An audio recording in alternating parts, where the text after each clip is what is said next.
Founders of the Future with Joe Mardell.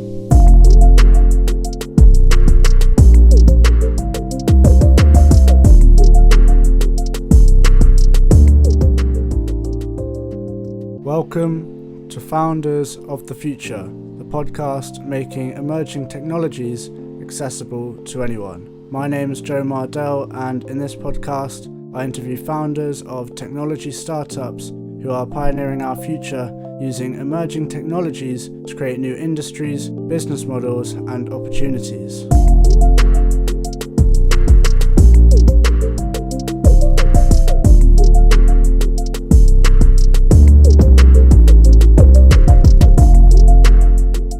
In this episode, I'll be speaking with Craig Stadler, the founder and CEO of Petey Vid, a privacy-focused video search engine that respects your privacy by not taking any of your personal data and allowing you to search the entire internet for all kinds of videos that you might not be able to find on your traditional video search engines.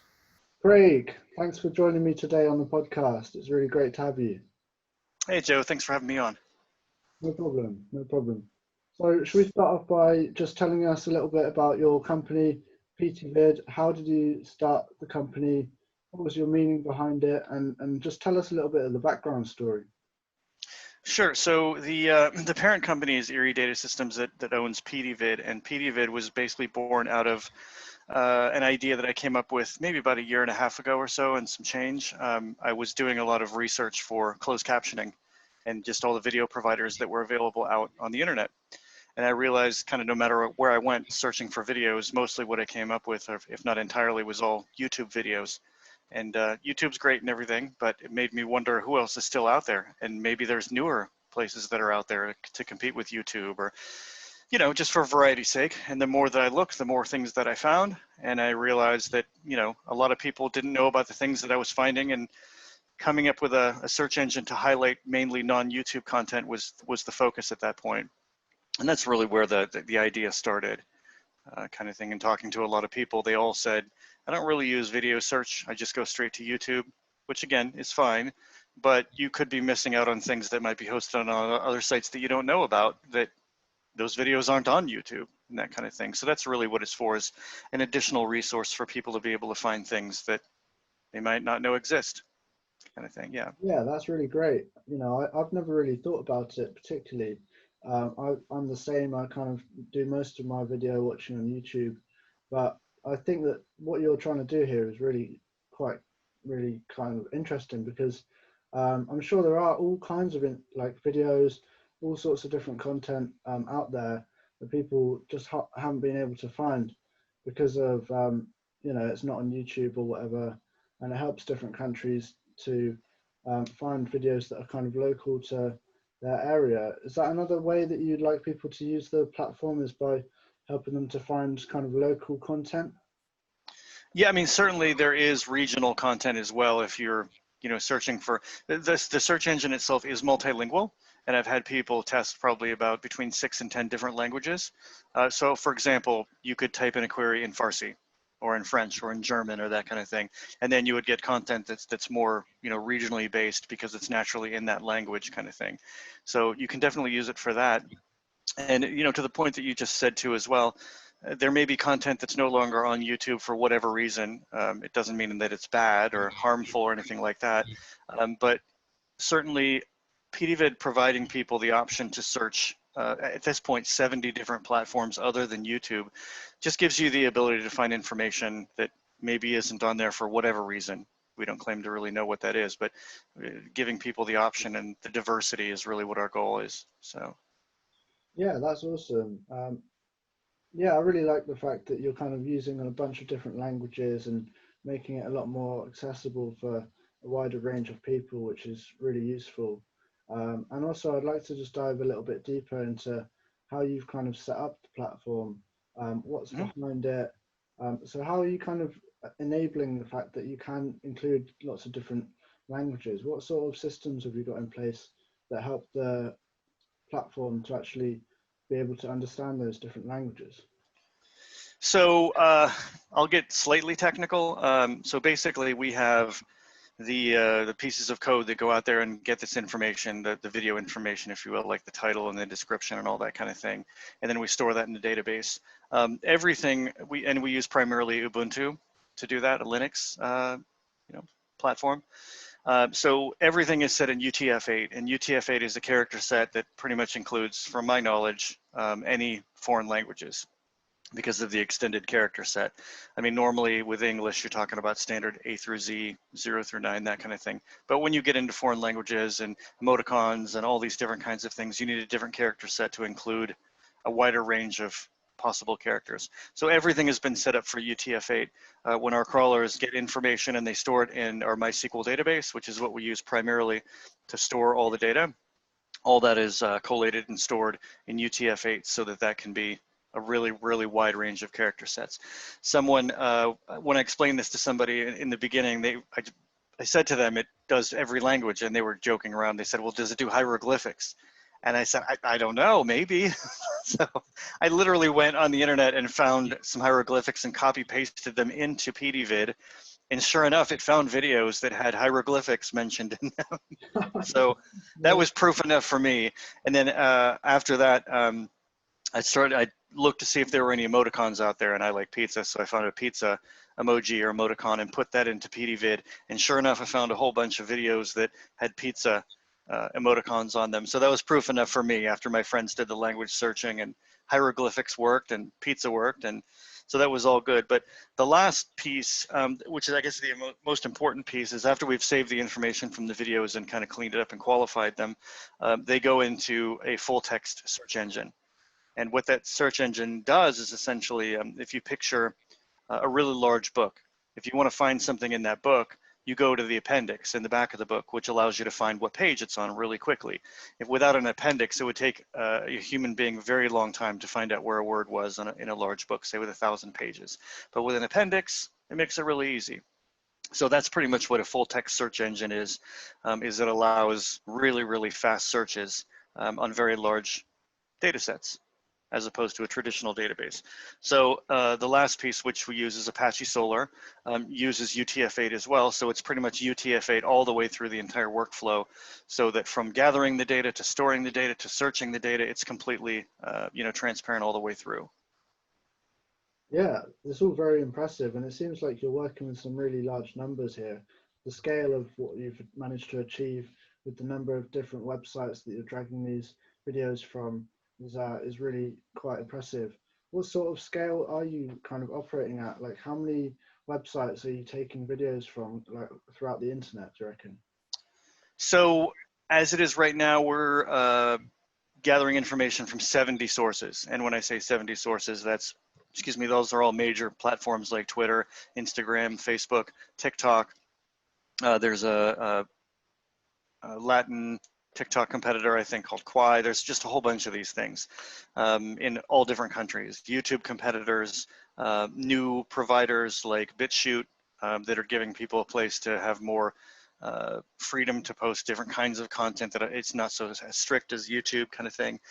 So we have 70 platforms other than YouTube. So I guess our count now is either 71 or 72. And then we have 540 million videos, which is just over 500 million videos from all those different places. So that provides for a really, really diverse search experience for the end user. Our initial goal was about 10 million videos, but by the end of the year, we had found so many different systems that we weren't aware of that number grew like, so much larger than we anticipated, which is a good thing, because the more data, the more options the user has. So yeah, that's pretty incredible. Almost 500 million. It's a pretty inconceivable number. So I'm very impressed you've managed to achieve that. But also, how do you what's your method for scraping the videos from the internet? Because it's such a large scale. Are you using some kind of like AI or something to do that? not really AI. I can't get into like too much detail, but it is driven largely by keywords and trends and things that are currently going on. Because you're right, the internet is so incredibly huge. Where would you even begin to start or pretend to like get all of it? By no means do we claim to have everything on every single system, kind of thing, but we try to gear gathering the content towards things that we believe are relative topic-wise and subject-wise to what people are currently wanting, and then kind of branch out from there, because we figure if we start out at topics that are very relevant according to today or even this week or this month, and then kind of work backwards, ultimately I think that that's what users are going to end up wanting. Sure, there's legacy things that, you know, people are going to be interested in that are, you know, 10, 20 years old, but more importantly, having the most relevant things currently about politics and music and all that kind of stuff are probably the most important immediately. Mm. Yeah, Yeah. I agree. I think the internet is definitely driven by trends and what's hot at the moment, what are people talking about right now. So I think you've got the right strategy there. And Mm-hmm. another thing that I think is really awesome about your platform is your strategy in terms of privacy. You take a very different approach to YouTube and some of the other more well-known platforms. So can you just talk a little bit more about that? Yeah, so when the proof of concept was created, which is kind of the alpha, so to speak, in the first, you know, month or so, one of the things that I was really, really interested in is doing research on revenue models, obviously to keep the site afloat and making money and that kind of thing, but how to do that without necessarily using user data to do that.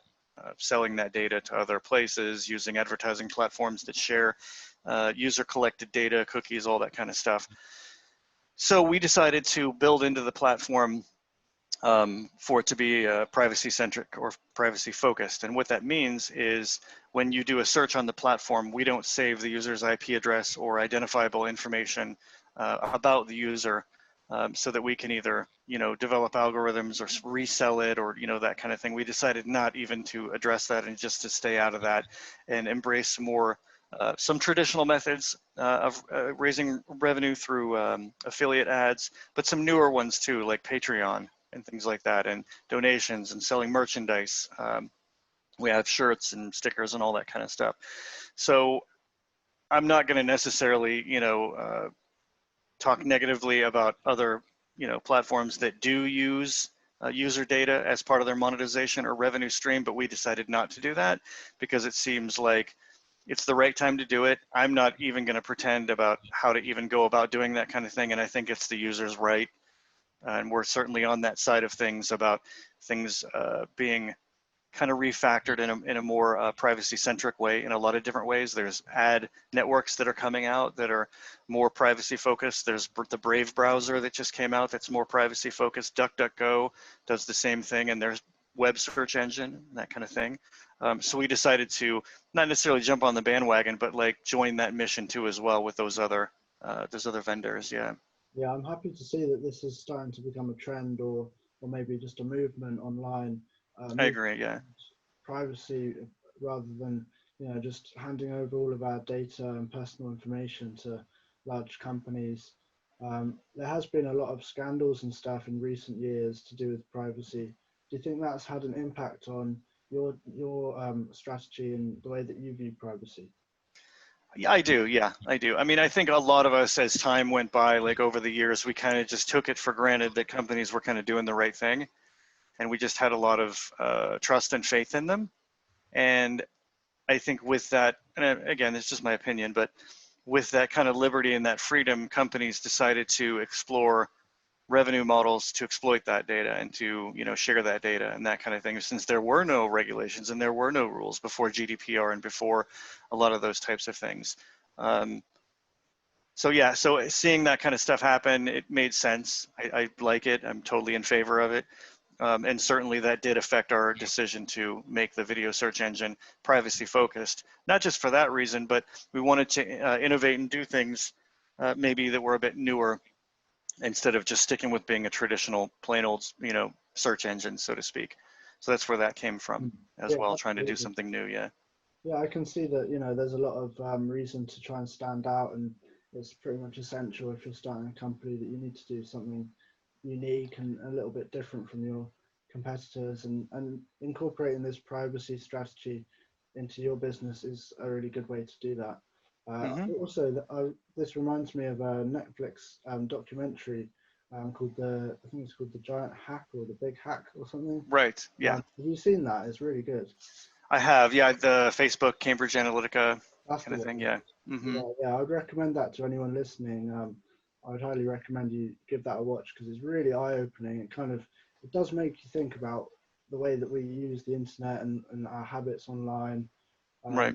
and just being a bit more careful because you can't just put your trust in companies blindly without actually thinking about, what could be going on. Yeah, I absolutely agree. And I think we had a really long period of time for those people that are a bit, on the older side kind of thing, or maybe even within the last 10 years. So we, like I said, we just kind of just business as usual, took it for granted, used our phones, used our PCs, used our software, and just, Mm. assumed that, companies had our best interest in mind, and that was it kind of thing. So, Yeah, but yeah, yeah. yeah. That's awesome.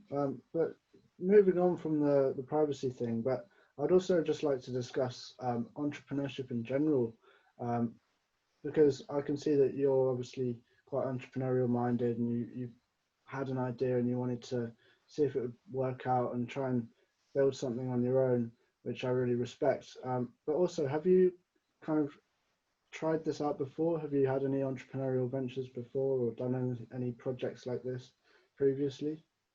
Yeah, absolutely. So, well, I'm going to, I guess, go way, way back. I started programming when I was 10, and I'm 50 now. So I've been programming for 40 years, basically. And when I was really young, I was able to, get a hold of a computer that was a friend of mine. He got one for Christmas and was super into it. And there was some magazines in there that his parents bought him for learning how to program and stuff. And the code that was in these magazines was so inspirational to me. The people that wrote them, the authors, were like movie stars to me. And so I, at that point in time, I was super into like learning how to code, but more importantly, I wanted to be like these guys and I wanted to be in those magazines and that kind of thing. And so by the time I was 16, I was able to actually get published in those magazines. Not completely entrepreneurial, but that's definitely where I think a lot of that stuff started for me, about like wanting to do something and figuring out how to do it and then executing it and then enjoying the rewards of that. So those being published in those magazines when I was between 16 and 18, a couple of different times, was certainly really rewarding for me. And then as time went on, when I was in college in the early 90s, I realized that, and again, this is before the web and, before the internet kind of exploded. Um, I realized that there was a need for teachers to be able to create tests essentially on a computer. And so I wrote this thing called Test Pro that was basically the teacher would go in and put the questions and the answers, and it would actually print out and create like tests, that were completely Okay. printable without them having to use Word or anything like that. And I actually went in some Scholastic sponsored magazines and took some ads out and mailed out the discs and all that kind of stuff. So I would consider that like the next kind of step about being entrepreneurial, creating some code and putting some ads in some magazines and selling software to teachers and that kind of thing. And then I ended up doing lots of different coding projects throughout the year. And then fast forward to about 1998, I moved to Silicon Valley for the first dot-com boom. It was 97, 98, maybe 97, I guess it was, from Georgia to California to the Bay Area. And at that point in time, I was on a job essentially, which was good job and everything, but I wanted to kind of do my own thing again. It was still that itch, kind of, so to speak, to do my own thing. So when I would get done with work, I would go home and work on my own stuff. And I wanted to start my own software company at that point. So this was kind of evolving. And I think a lot of this actually was inspired by the movie Tron when I was really young. I saw the movie Tron 82, I guess it was. And he had created like his own software and that kind of thing. So that was like these bits of things that were inspiring to me along the way to be like, I want to be like that guy. I want to do that kind of thing. Not much different than maybe somebody wanting to be in a band or be an artist or that kind of thing. And so 98 or so, I started my own software company called East Bay Technologies. And this was when Google was just starting essentially. 97, 98 or so. And I created some software for accessing Usenet and accessing some different other things resource-wise, Windows desktop software. And then I created at that point in time, and this was 1999, created a program called CTube, C-T-U-B-E, which obviously sounds really familiar, but this was like way before YouTube, probably at least 5 years plus before YouTube. And the software was for people to be able to watch TV on their computer, internet television, which is way before Netflix, way before any of this stuff. And essentially what it was is it was a piece of software that you could load on your Windows machine and Mac at that point. It would give you a list of channels. You could play the channel and sit there and watch television on your computer. But this was way before streaming and all that kind of stuff. Again, this is 1999 or 2000. There's still copies of the website on the Internet Archive, believe it or not. I've looked up to see them and they're still there. Whether YouTube got their name from my product CTube is who knows kind of thing, but it does seem kind of funny that it was 5 years before that kind of thing. So created that company, did that, sold a lot of software on Netscape's homepage and various other places. It was a really great time. And then ended up selling that company. And then moving towards search engines. And from early 2000 until now, I've largely been involved in creating search engines and working on search engines on the back end. So that's a long time, almost 20 years. And that, again, a lot of the work that I've done independently would be maybe a shopping site similar to Amazon has a problem with their relevancy, which means customers are typing things in and they're just not getting back what they need, which means they're not making sales.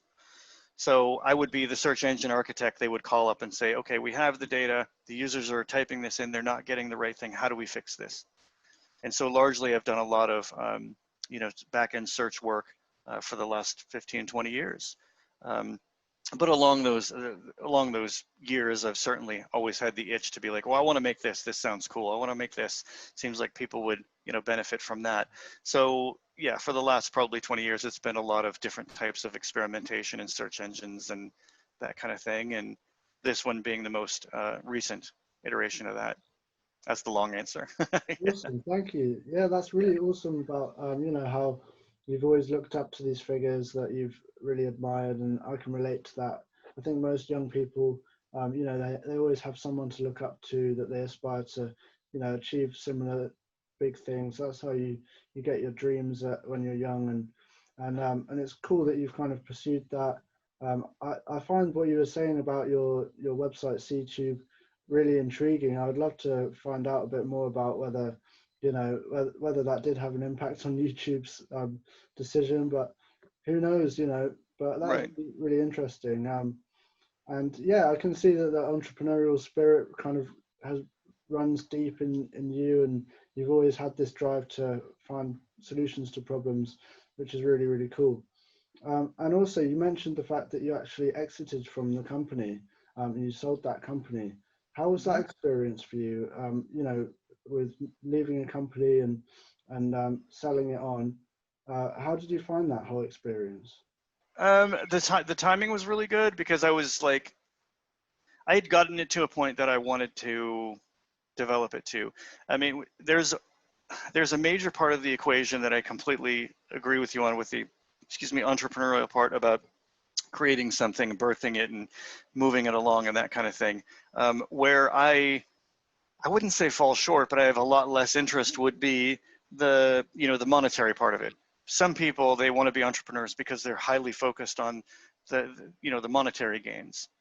I am highly focused on things for the creative endeavor and actually seeing something, come from an idea in my brain and developing it and making it. It's the creative part, the creative process that I think I benefit most from, that I enjoy the most.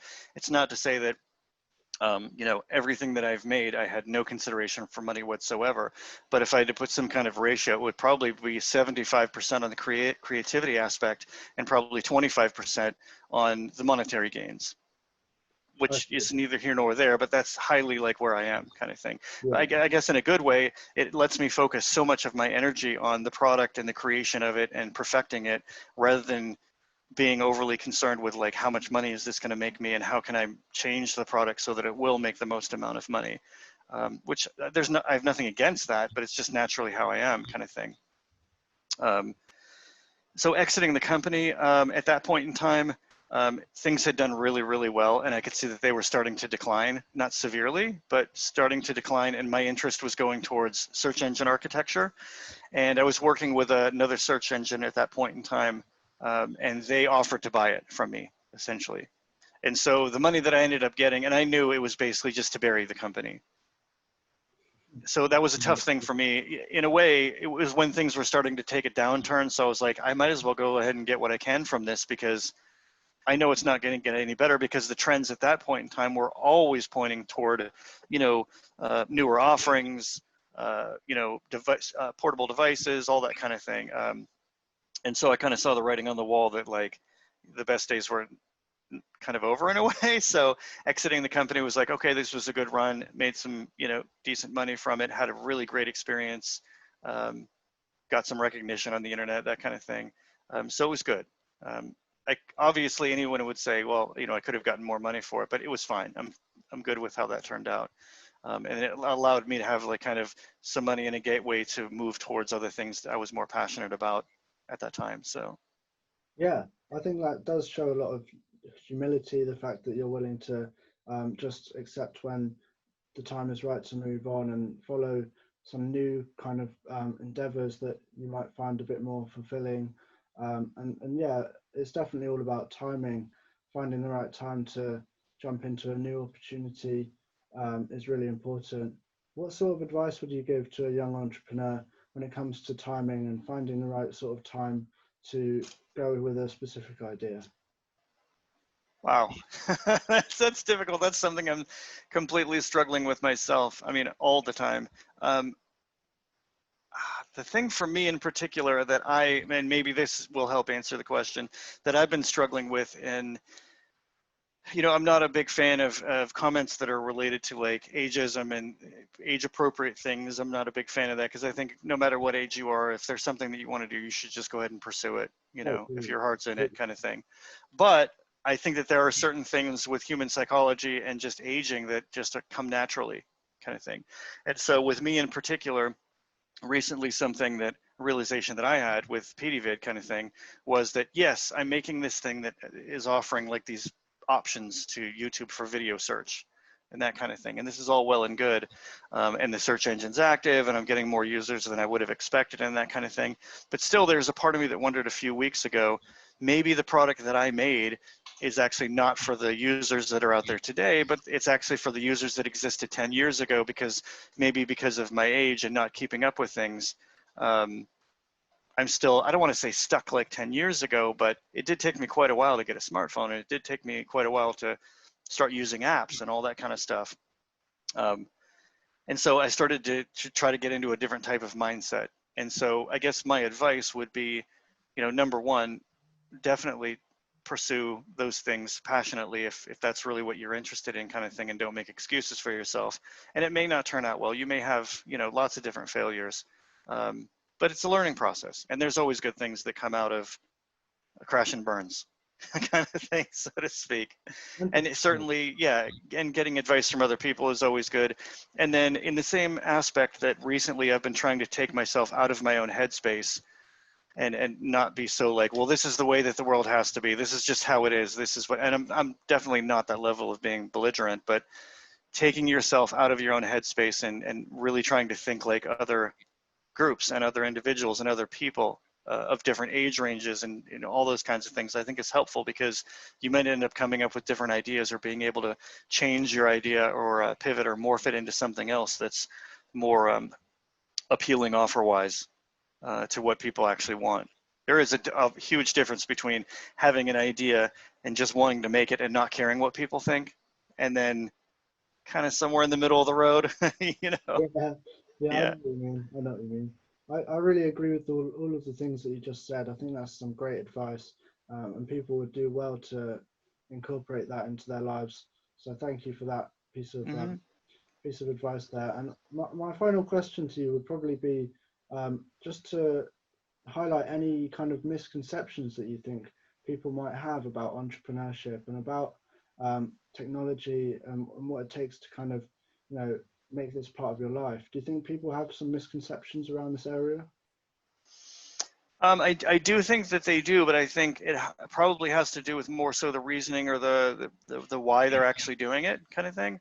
Um, you see this all the time, that people talk about, like, well, the Edison 10,000 times to get it right, kind of thing. It does take a tremendous amount of effort and making a lot of mistakes and that kind of thing. I don't want to say to get any type of traction at all, but like, you know, certainly the rewards come along the way, right? But what I would say is, don't underestimate how much work it's going to take to get something, you know, to get traction. And I think the big mistake is people think, oh yeah, I'm just going to do this and I'm going to make this and I'm going to put it on the internet and it's going to get huge. And I mean, no, it doesn't work that way. Most of the time it really doesn't. And the media likes to sensationalize stories that, you know, oh, this guy just woke up and had this idea and now he's a billionaire. No, it doesn't work that way. I mean, I watched a couple of documentaries recently. One was called The PayPal Mafia, which is really weird, but it talks about like how PayPal started and how Elon Musk started with X.com. And then I watched another documentary called The Reason That MySpace Failed. These are all incredibly awesome like documentaries that are available like, you know, on the internet, lots of places, YouTube. But they all show the same thing that I'm talking about, that like entrepreneurship, I'm talking about in one aspect, but takes an insane amount of work. But hopefully, if you enjoy the process and you enjoy what you're doing and you enjoy the rewards that come along the way, it's not as much work as most people would think. You know, I mean, when I talk about this kind of subject, most of the time I correlate it over to a musician, right? So let's just say you decide that you want to start playing drums and you're really passionate about that and that kind of thing. Along the way, as you're learning, you're like, wow, I learned this song, I learned this rudiment, I learned this, blah, blah, blah, and you're just having a great time doing it. But meanwhile, you're putting in hundreds and thousands of hours, right? And then you reach this point where all of a sudden now, after, you know, 10 years of doing this and spending so many hours at it, you're proficient at it and you're enjoying it and you're a studio drummer and you can actually make money like recording on other people's albums or, you know, that kind of thing. Now, how much work did you put in? A lot, right? But you enjoyed it along the way. And so would you say that you put a lot of work in? You'd be like, yeah, I did, but it was fun. And yeah, there were a lot of times I screwed up or had to do this or I had to do this a million times, but it was the process that I enjoyed the most. And being, you know, at the end result, so to speak. But that's kind of the advice that I would give as far as the entrepreneurship and misconceptions is, don't think it's going to be easy, but hopefully enjoy the process. And then it doesn't end up being a lot of work while it's happening. If that makes sense. I think you're spot on there. The secret really is just enjoying it and enjoying what you do. Find passion in everything that you do. And you're dead right about how a musician wouldn't see it as work because that is their passion, it's their like favorite hobby, and it's what they've just decided to spend all their time doing. So yeah, I think it's like the mantra of most entrepreneurs is that they'd much rather spend 80 hours a week doing something that they love than 40 hours a week doing something that they hate. And I completely agree with that. So, yeah, I think it, you know, if you're that sort of person, then entrepreneurship is definitely for you. Right.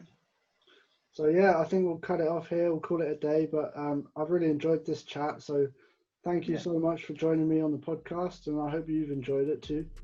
Awesome. Yeah, I definitely have. Thanks, Joe. Thanks a lot. I'll speak to you again soon. Okay. Thank you.